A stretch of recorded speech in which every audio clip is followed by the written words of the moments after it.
I have really enjoyed this symposium. I thank you so much for inviting me to join you. It's been a real learning experience. I just regret that I lost power and internet at some point yesterday, so I missed several of the presentations, but it came back on eventually in time for me to hear most of what George Galdarisi said. His talk was very informative, very lively, and he gave good advice about writing fiction. When Sam asked me to talk about my most recent book, which is here, I will hold it up, see if you can see it. It's called Painting War, George Plante's Combat Art in World War II. He asked me to discuss much the same topics as George did, George Galdarisi did. That is, picking a topic, doing the research, doing the writing, and finally finding a publisher. But I'm an academic historian, and I've never written fiction, so my experience with writing has been rather different from that of George Galdarisi. To explain the difference and to admit right at the start that I'm an accidental naval historian, I need to tell you something about my background. So don't worry, Sam, it's coming.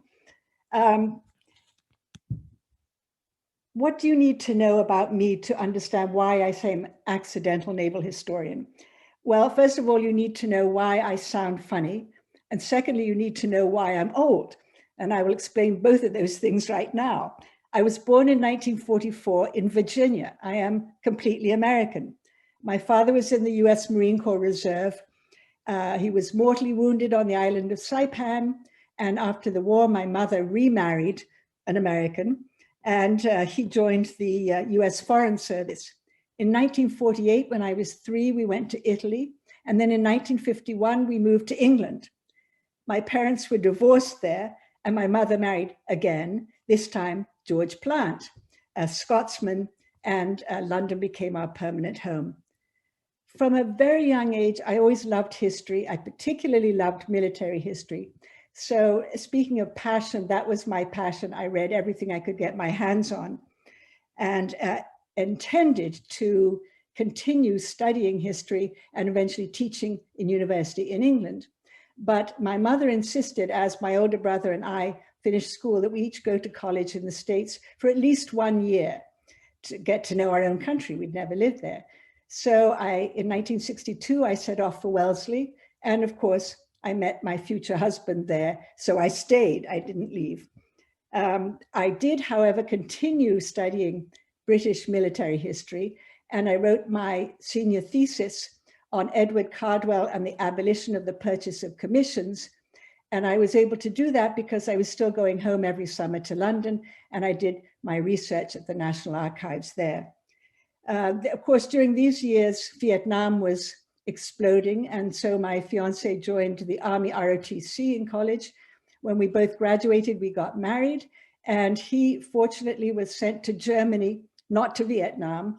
He had been an economics major and had worked with an early computer at college. So I think that's why he went to the Quartermaster Corps to Germany, and I was able to go with him, and our son was born there. 2 years later, we returned to New York. Let's see, and I was able to go to Columbia University and get my master's degree in European history. Then we went overseas again. Oh, I'm sorry, I wrote my master's thesis on Prime Minister Lord Palmerston and defense. So same topic, same passion. It's becoming really civil military relations in England, parliamentary control of the military. So let's see, after I got my master's and my husband joined Citibank, we were overseas for the next 15 years, first in Puerto Rico, then in Japan, and then in Panama. In each of those places, I was very lucky to be able to teach as an adjunct in various colleges, and I taught, of course, European history. In 1983, we finally returned to New York. By then, we had 3 children, 2 daughters born in Puerto Rico, and I was finally able to continue my own education and go for a PhD, but I couldn't afford Columbia because of the 3 children in high school by then. And I found CUNY, City University of New York, which had a PhD program in military history. The first time I'd actually taken a real course in military history, and I thought I had died and gone to heaven. It was absolutely wonderful. My PhD was concentrating on European history. All of my courses were either on British military or European military history, except for one course I took on the Civil War. Anyway, I had finished my coursework at CUNY and was getting ready to start on my dissertation. The topic was mid-19th century parliamentary control of the British Army. At that point, my husband left. And with 3 children, 2 in college and 1 on the way, I knew I couldn't afford to go to England to do any research. So I had to find a topic that I could research in the States. I went to my advisor, and I don't know if any of you know of David Surratt, but he was my advisor, a very good naval historian who has done a lot of work on the Battle of the Atlantic. A good historian, a man of very few words though. So he just fired questions at me. And he said first, "What do you think of US history?" I said, "US history? I don't know, I've never studied it." "Okay, what do you think of the 20th century?" 20th century? That's not even history. "Okay, what about naval history?" "I've never studied anything about the Navy. It's only Army." "Okay, science and technology." The last science course I took, I was 14. "Wonderful," he said. "I've got the perfect topic for you. World War II US naval technological device that helped win the Battle of the Atlantic. It's called high frequency direction finding, HFDUF." Well, when he said HFDUF, I thought, that sounds cute. I think I can do that. So my answer about passion, needing a passion to write things, if you look hard enough, you can find an aspect of almost any topic that you can get passionate about. And that's what I did about the US Navy and US naval technology.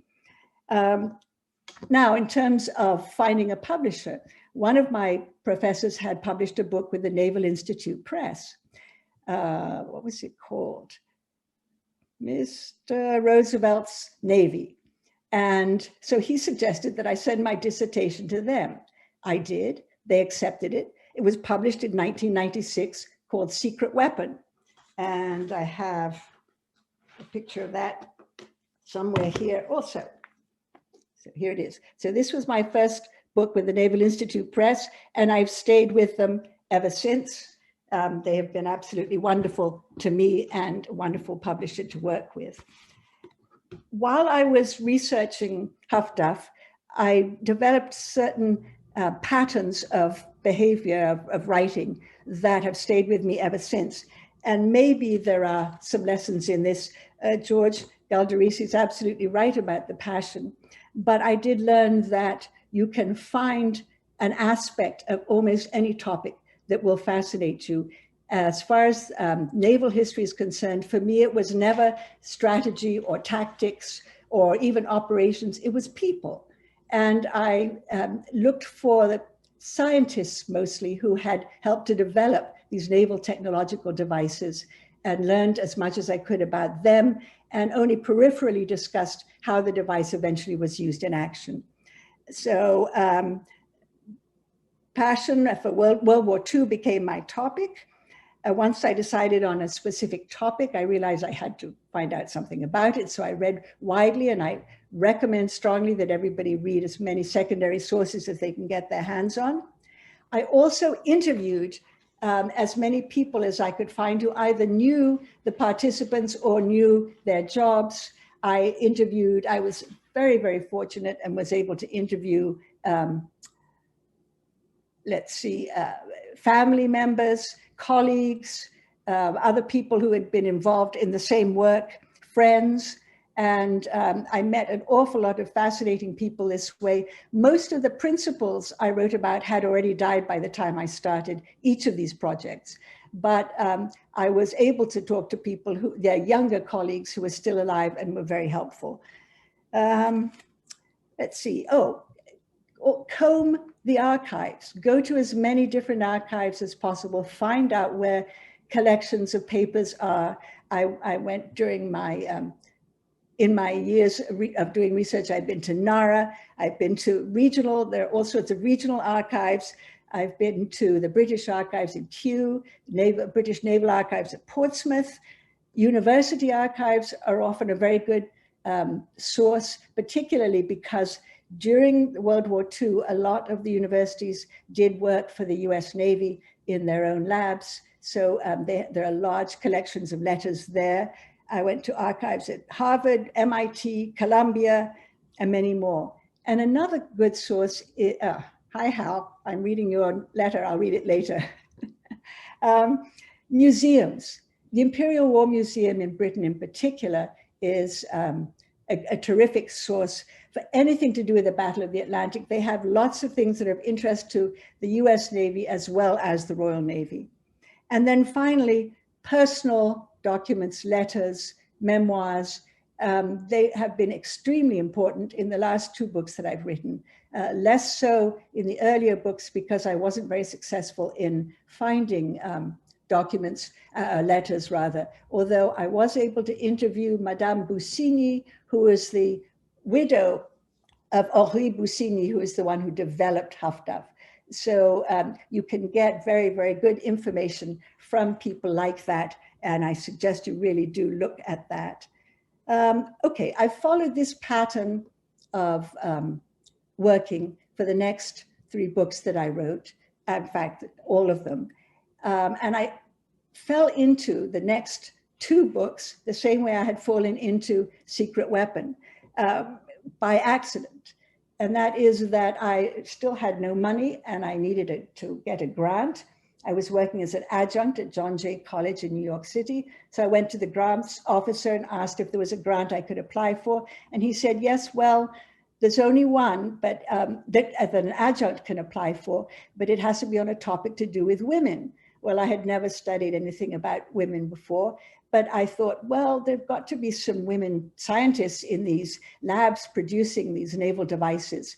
So I started to look for them. I found 4 fascinating women, and that produced my next book, which is here, Improbable Warriors. I don't know if you can see it, also Naval Institute Press, with the 4 women scientists who had worked as civilians in, some in the Navy and some as civilians in Navy labs and academic labs. One of those 4 women was Grace Hopper. And I hope you've heard of him. She was a computer pioneer. And during the war, she worked at Harvard on the first real computer, the Mark I at Harvard. The way that I got to write about her is that my dear friend Jim Bradford and Ed Meralda from the Naval Historical Center Jim was editing a Naval Institute Press series on naval biographies. And I think probably Grace Hopper was the only one woman they could think of. So they asked me if I would write her biography. And my answer, of course, was, oh, I don't want to write a biography. I'm not interested in that psychological stuff. I don't want to get into it. Well, needless to say, they prevailed. Unfortunately, Grace was already dead by the time I started this. But among the people that I was lucky enough to interview was John Lehman, who had been Secretary of the Navy during her last years in the Navy. And he had the unfortunate task of telling her that it was time for her to retire. He also had to tell Rickover, and as he said to me, this was a telephone interview with him. Hyman Rickover had to be pushed out kicking and screaming, but Grace Hopper took it like a lady, which I thought was really interesting. So here is my next book, Amazing Grace, Grace Hopper and Admiral of the Cyber Sea. Yeah, her nickname was Amazing Grace. This is, and unlike George Galderisi, I have not written any bestsellers, but this comes the closest to it. It has sold by far the best for the Naval Institute. So let me see. I continued my work on naval technical devices, and I did a lot of research on FIDO. And part of the reason that I was so committed to the Battle of the Atlantic and these naval devices is that it gave me a reason to go to England to do research in the summer. And most of these devices were used both by the US Navy and the Royal Navy. So I had a real reason to do research on both continents. And that for me was extremely important. So I next worked on Fido, an air-launched acoustic homing torpedo. I wrote several conference papers, published a couple of articles on Fido, and just as I was getting ready to produce a book about it, my stepfather, George Plante, died. The outcome of that was that my mother then started to talk about my father, about whom I knew almost nothing. And it turns out that she had a whole lot of letters that he had written her during the war, while he was in the Marine Corps, first in Brazil and then in the Pacific.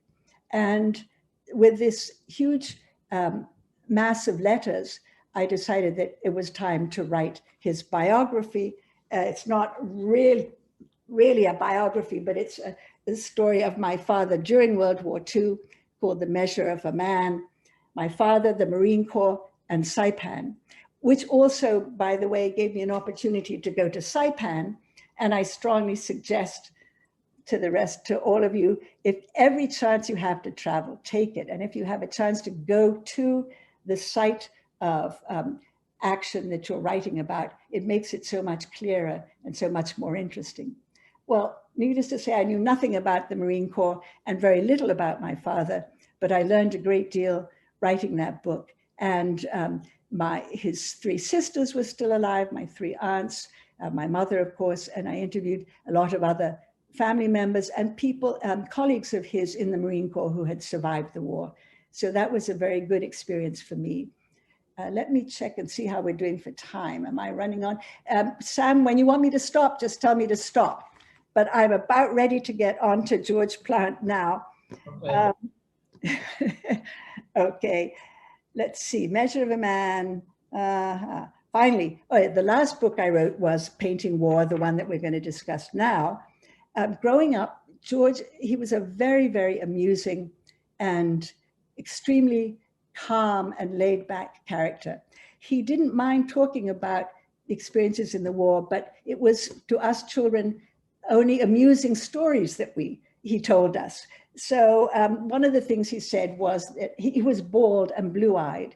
And he said that serving in the Merchant Navy and showering in salt water had made him go bald. And he had brown eyes and they had turned blue from looking out at the ocean for so long. Now, the other stories he told, I've been able to confirm. I cannot confirm either of those. I know he had brown eyes originally. Why they turned blue, I cannot tell you.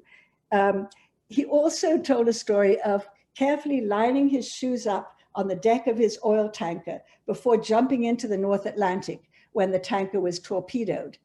And I have to believe that that is true. So I knew that he'd been in the Battle of the Atlantic, but while I was doing research on the Battle of the Atlantic, I came across when I was doing research for Secret Weapon, I had come across Martin Middlebrook's book, Convoy, and I read about it and I thought it was so fascinating. I sent a copy to George. To my surprise, he said, well, I'd been on the Southern Princess. That was the huge tanker that was sunk during that battle in March 1943, during those famous convoy battles. So now I'm on to writing about George, and I asked him to write a memoir for me, which he did, of his years there. Another of the amusing stories he told was that British Naval Intelligence officer Ian Fleming had recruited him when he was on shore leave, had recruited him to do some terribly, terribly hush-hush work for the War Office. That turned out to be true. A favorite story of his was that there was a beautiful Yugoslav partisan who was extremely voluptuous, but she had hand grenades in a bandolier across her ample chest, which was a good warning not to get too close. And I haven't actually confirmed that story, but he certainly was in Italy, was debriefing Yugoslav partisans, so quite likely that's true too. Let's see. George never explained at all what he'd been doing in the Battle of the Atlantic or in Egypt or in Italy. All we knew were these amusing stories. I have to believe that his time in Egypt and Italy, he was not allowed to talk about. And the Battle of the Atlantic We never saw any of his wartime art, the art that you're going to see now. He painted in a completely different style after the war. When he was home, we had his paintings all over the house, but I never saw any of these until I started work on the memoir about him. Okay, let's see. This afternoon, I'm just going to address the first 2 years of his war, which is the Battle of the Atlantic. The Cairo and Egypt and Italy, he was doing completely different work, but art featured in both of them. Sam had suggested that I should explain a premise. So here's my premise. George, though an unlikely warrior by temperament, training, and profession, and a sometime jazz musician, made a valuable contribution to World War II. Enlisted in what became a joint Anglo-American propaganda campaign against the Nazis, his paintings and sketches were used to help win the war by encouraging opposition to the Axis. That's the premise of this book. Now, a little bit about George. He was born in Edinburgh in 1914. His love of art shaped his life, and also his love of music, particularly American jazz. He went, after school, he went to the Edinburgh College of Art, graduated from there, and then went to the Contemporary Art School in Berlin and studied there for about a year, just as the Nazis were gearing up and coming into full power. When he returned to London, as he always used to tell us, he knew he wasn't another Picasso, and the only way you could make a living on art was by commercial art and advertising. So he joined an advertising firm in London and spent the rest of his life after World War II in advertising. 1939, when war broke out, Parliament made all men between the ages of 18 and 41 liable for the draft, but there was no way that they could intake everybody all at once, so you had to wait to be called. By the spring of 1940, George had still not been called, and by then he's getting very impatient because he knows he's going to have to serve at some point. So he thought he looked rather good in the RAF pale blue uniform, so he went to the RAF and said, "I'm here." And they said, "Go away and wait till you're called." So he went to the Royal Navy and he said, "I'm here." And they said, "Go away and wait to be called." So somebody, though, in the Navy took pity on him and said that they knew the Merchant Navy was looking for wireless operators. Now, why wireless operators? Well, because civilian vessels during peacetime had only one wireless operator. But during the war, the radio had to be manned 24 hours a day. So from one wireless operator on each vessel, they had to go to 3, and each one would serve 2 4-hour shifts. So George found out that there was a wireless school in Edinburgh, his home city. So he packed his wife up in the car. They drove up to Edinburgh and he took the course. Let me see, in December 1940, he completed the 7-month course in radio telegraphy. Now, next slide, please. Now you get to see some pictures. There he is in his, he was commissioned a radio officer in the Merchant Navy, and he sent his wife off to the Orkney Islands, where she was from, and waited to be called to a ship. After you register with the Merchant Navy, you register with the Merchant Navy shipping pool, and then you have to wait to be called to a ship. And George thought there was a strong possibility of going on the Murmansk run or possibly a convoy to Malta. But what, of course, he really wanted was the North Atlantic run, because he was desperate to get to New York and hear some wonderful jazz that was there. While he was waiting to be called, he was sent to a coastal steamer. Next slide, please. The Amelia, and to get his sea legs. As it turned out, he wasn't seasick at all, and he had a good run on the Amelia, went up the coast from Leith in the Firth of Forth, which is the nearest port to Edinburgh. It sailed up the coast of Scotland to the Orkney Islands and back to Leith. And while he was on board, since George didn't have a job to do, he had plenty of time to sketch. Let's see. Oh, yes. So finally, he gets an offer of, he's back in Edinburgh, and he is visited in his home by the chief radio officer of the Surabaya. and they want him to join them and make the third radio officer on the Surabaya. The Surabaya was an old whaler owned by a Norwegian company, and it had been converted to an oil tanker for the period of the war. When George learned that the Surabaya was heading for New York, he happily signed on. Let's see now. Okay. The North Atlantic run was in 1940 when he joined, not nearly as dangerous as it was to become. There were far fewer U-boats. They couldn't go very far out into the Atlantic. Nevertheless, he saw action even on his first trip. But he spent the next 2 years sailing between Liverpool and Halifax and New York and back to Liverpool, really in constant danger, sometimes just from the atrocious weather. Let's see. Okay, next slide, please. This is the radio cabin on the Surabaya. George never stopped painting. He also never stopped admiring the scenery and describing it in the letters to his wife with an artist's eye. So here he is sketching the Surabaya. Next slide, please. This is the Surabaya in convoy. Next slide, please. And this is the chart room on the Surabaya. Next slide, please. And the Surabaya raising signal flags. Next slides, please. All ships that sent the North Atlantic run spent a lot of time in New York, often in dry dock. They were damaged by the weather. They were damaged by sometimes by German planes, by U-boats. So they spent a lot of time in port. There's a turnaround time of between 2 and 3 weeks, and sometimes even longer. They also had to be fitted with new armament and that sort of thing. So George had plenty of time around New York, and he took advantage of that, buying paints, making sketches like this.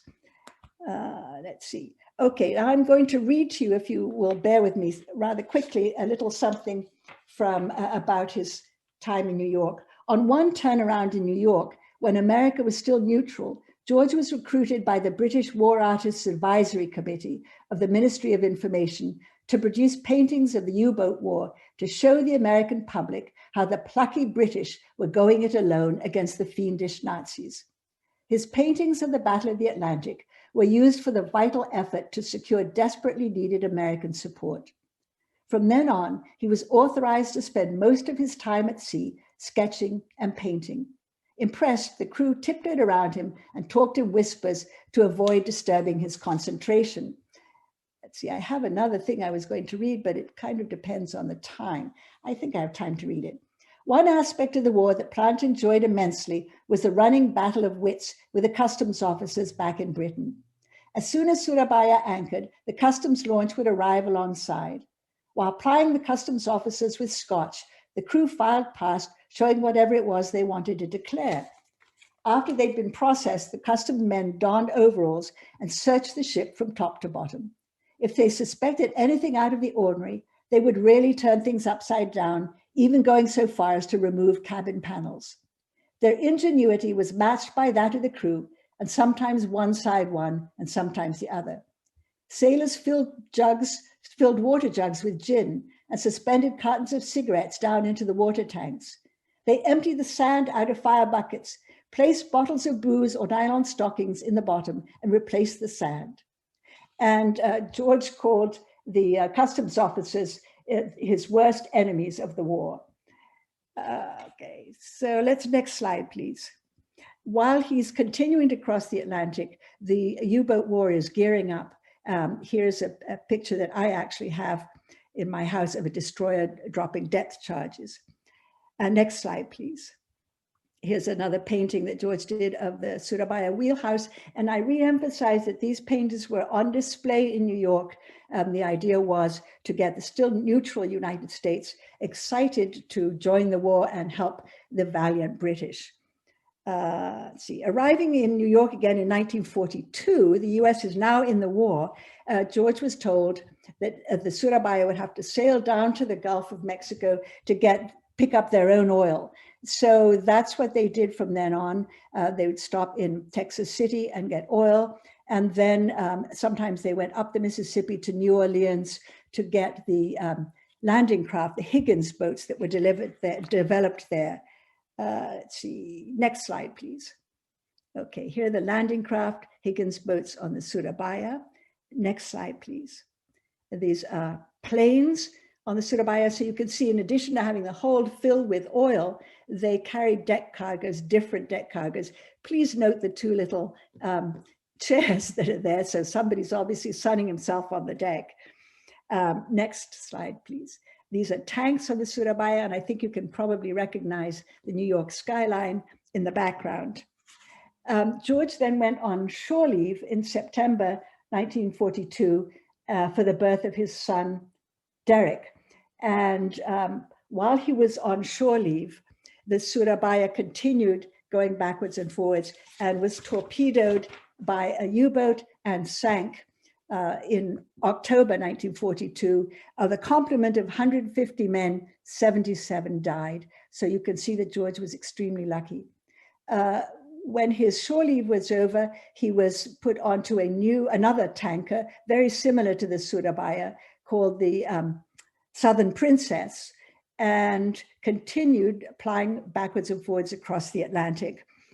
Let's see, in March 1943, the Southern Princess left New York for Liverpool to go back through Halifax and joined convoy HX229. They then were ready for the sprint across the North Atlantic. In March 1943, there were the biggest convoy battles of the war. There were, in fact, 3 convoys going together, and enormous and very aggressive U-boat wolf packs that attacked them. The Southern Princess was attacked on the night of the 16th and 17th of March and torpedoed. George was at that time in the wireless room, and he sent out SOS messages and then tried to leave the cabin, but found the door was jammed. By the time he got on deck, all of the lifeboats of the Southern Princess had already gone into the water, which is why he had to jump in, which is why, out of habit, he says, he lined his shoes up neatly before jumping in the water. He also said it's not hard to jump into the freezing North Atlantic when the flames are licking your rear. He was very lucky to have been picked up by one of the lifeboats that had was already practically full of men, mostly from the Southern Princess, but also other ships that had been torpedoed at about the same time. And they still kept picking up other survivors. One man floating in the dark Atlantic waters, 1,000 miles from land, hailed their rowboat by saying, "Taxi!" So they picked him up. They were very lucky to be picked up by a rescue ship, the Tokoa, a New Zealand ship. Tokoa is a Maori word meaning good luck. And it certainly was good luck for them, because they wouldn't have survived had the Tokoa not stopped, against instructions, by the way, and picked them up. Finally, they made their way back to Liverpool. They were hustled ashore at 5 a.m. not to damage the morale of the British ashore. George had to throw all of his clothes, of course, into the ocean. He had to strip naked because they were all covered in tar and oil. And he had only a borrowed raincoat, which he wore for the rest of the trip. When he got to shore at 5 a.m., the customs men, sure enough, showed up and asked if he had anything to declare. And apparently he opened his raincoat wide and said, "If you find anything, you can keep it." Anyway, he was then on shore leave, survivor's shore leave in London. And that's when Naval Intelligence Officer Ian Fleming did stop him and say that they wanted him. They had an assignment for him, a very secret assignment. It turns out to be with the political warfare executive, and to go to Cairo first and then eventually with them to Italy. And what he did for the rest, and he of course accepted, because having been in the North Atlantic, he thought nice warm desert would be a good change. So he spent the rest of the war illustrating propaganda leaflets that the PWE was turning out in Cairo and later in Italy, and they were dropping them. They were anti-Nazi tracts and flyers and leaflets and maps, all sorts of anti-Nazi propaganda that they were dropping on German-occupied areas of Eastern and Southern Europe. Let's see. Oh, yes. Next slide, please. Here is, while he was on the Tokoa, the radio officer took him in hand and pumped him up with rum to warm him up. And as soon as he was warm enough, he started sketching again. So here he sketched one of the Southern Princess survivors. Next, please. And this is the radio office on the Tokoa, the radio cabin. Next slide, please. This is a painting that's actually on canvas, painted in oil, unlike his other paintings, which are mostly gouache paintings. He painted this once he was ashore again, but from notes that he had taken and sketches that he had made while he was on the Tokoa. Let me see. Okay. Well, next slide, please.